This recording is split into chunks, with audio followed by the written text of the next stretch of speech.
IPL ಗೆಲುವಿನ ಸಂಭ್ರಮಾಚರಣೆ ಸಂದರ್ಭದಲ್ಲಿ ಆಗಿರುವಂತಹ ದುರಂತ ಇದಕ್ಕೆ ಸರ್ಕಾರವೇ ನೇರವಾಗಿ ಕಾರಣ, ಸರ್ಕಾರದ ಸಿದ್ಧತೆಗಳ ಪೂರ್ವ ಸಿದ್ಧತೆ ಇಲ್ಲದ ಬೇಜವಾಬ್ದಾರಿತನವೇ ಕಾರಣ ಅಂತ ಆರೋಪವನ್ನು ಮಾಡ್ತಾರೆ. ಮೊದಲು ಈ ದುರಂತಕ್ಕೆ ವಿಷಾದವನ್ನ ವ್ಯಕ್ತಪಡಿಸ್ತೇನೆ. ಬಹುಶಃ ಈ ದುರಂತ ಈ ಒಂದು ಸಂಭ್ರಮಾಚರಣೆಯಲ್ಲಿ ಇಂಥ ಒಂದು ಅನಾಹುತ ಆಗಬಾರ್ದಾಗಿತ್ತು, ಆದರೆ ಆಗಿದೆ. ಸೊ ಇವತ್ತು 18 ವರ್ಷಗಳ ಸತತ ಕ್ರೀಡಾಭಿಮಾನಿಗಳ ಒಂದು ಆಶಯ, 18 ವರ್ಷಗಳ ನಂತರ ಸುಮಾರು 4 ಬಾರಿ IPL ಫೈನಲ್ಸ್ ತಲುಪಿದ್ರೂ ಕೂಡ ನಾವು ದರವನ್ನು ಮುಟ್ಟಲಿಕ್ಕೆ ಕಪ್ಪನ್ನು ಗೆಲ್ಲಲಿಕ್ಕೆ ಸಾಧ್ಯ ಆಗಿರಲಿಲ್ಲ.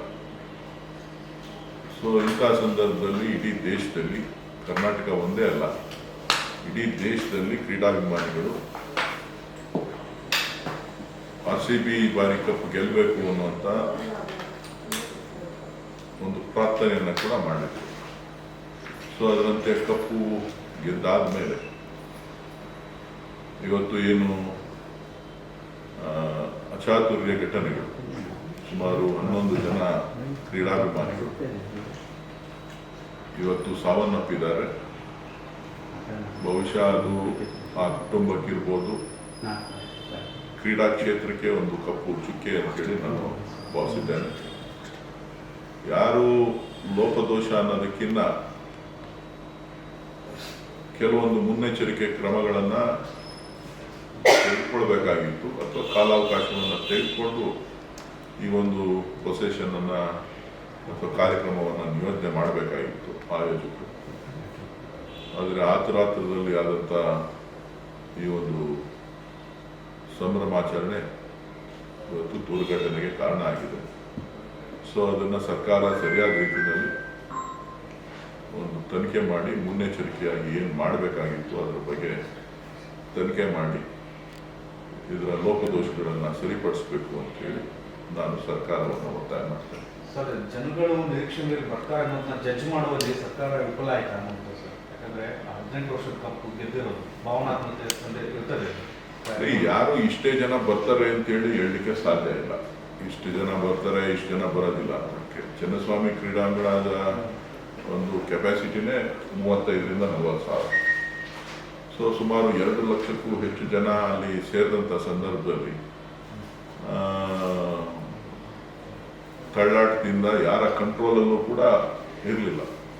ಸೊ ನೀವು ಎಷ್ಟೇ ಪೊಲೀಸರನ್ನ ನೀವು ನಿಯೋಜನೆ ಮಾಡಿದ್ರೂ ಕೂಡ, ವರದಿನಲ್ಲಿ ನಿಮ್ಮ ಮಾಧ್ಯಮಗಳ ವರದಿ ಹೇಳ್ತಾ ಇತ್ತು ಸುಮಾರು 4,000ಕ್ಕೂ ಹೆಚ್ಚು ಪೊಲೀಸರನ್ನು ನಿಯೋಜನೆ ಮಾಡಿದ್ರು ಅಂತೇಳಿ.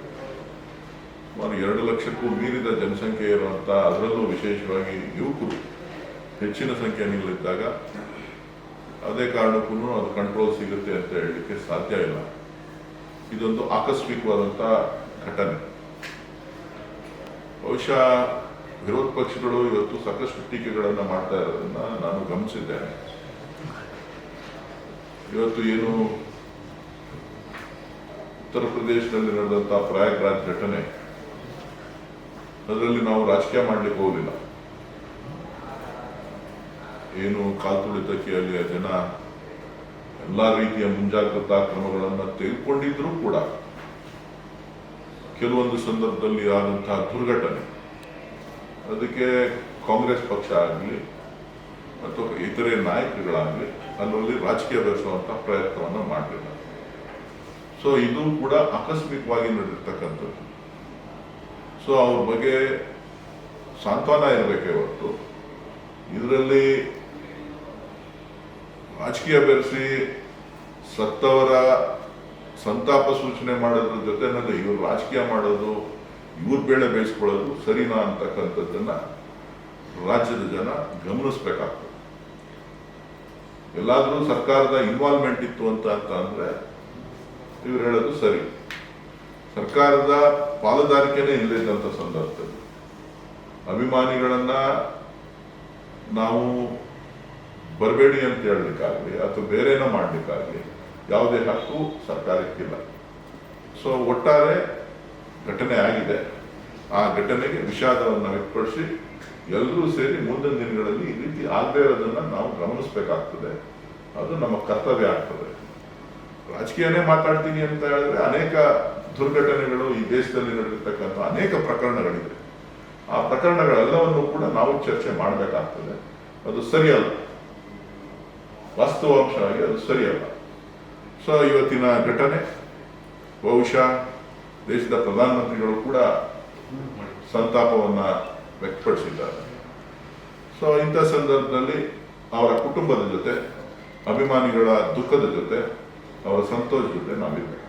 ಸರ್, ಇನ್ನೊಂದು ಆರೋಪವನ್ನು ಮಾಡ್ತಾರೆ ಸರ್ ಬಿಜೆಪಿಯವರು, ಇದು ಕಾಂಗ್ರೆಸ್ ನಾಯಕರು, ಕಾಂಗ್ರೆಸ್ ಮಂತ್ರಿಗಳ ಕುಟುಂಬಸ್ಥರ ಕಾರ್ಯಕ್ರಮ ಆಗಿಲ್ಲ, ಹೊರತು ಅಭಿಮಾನಿಗಳ ಕಾರ್ಯಕ್ರಮ ಆಗಲಿಲ್ಲ. ಕುಟುಂಬಸ್ಥರಿಗೆ ಏನ್ ಕೆಲಸ ಇತ್ತು ಸ್ಟೇಜ್ ಮೇಲೆ ಹೋಗುತ್ತೆ ಅಂತ?